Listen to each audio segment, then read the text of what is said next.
it's going to snow. It is. It's going to snow. And like we get those heavy, wet snows.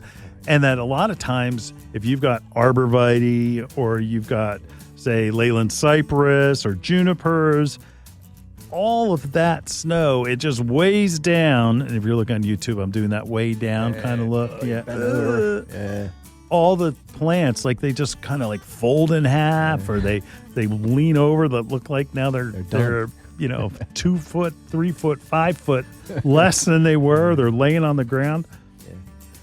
We've got great news. I love this. Like this is, we give this every once in a while.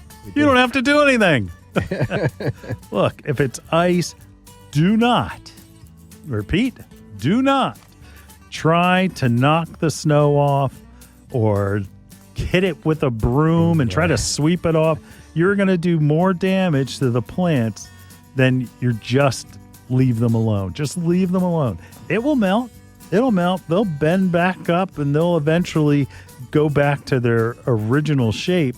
Just let nature do the work. It's surprising how quick it does happen too. I know that we've gotten snowstorms. We've gotten a foot of wet snow, and plants look awful. Okay. But the reality is, it doesn't hurt them. It doesn't hurt them. It's a naturally occurring thing.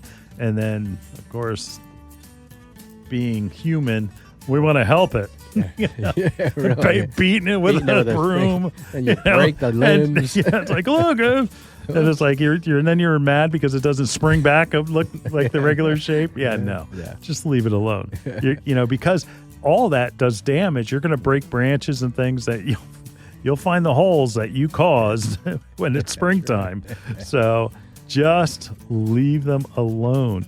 If you have hydrangeas and grasses and things, like just don't touch them.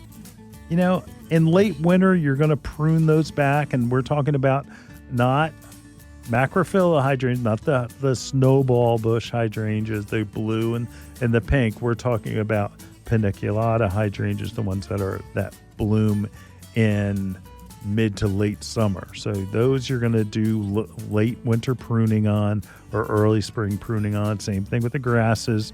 Don't bother pruning back your grasses. Same thing with perennials. We want you to leave the perennials go because we want those seed heads to be food for our wild birds.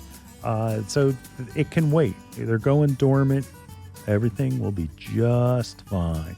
So put another log on the fire, put your feet up, and sip that hot toddy, and you can just relax. You have my permission. Don't do anything.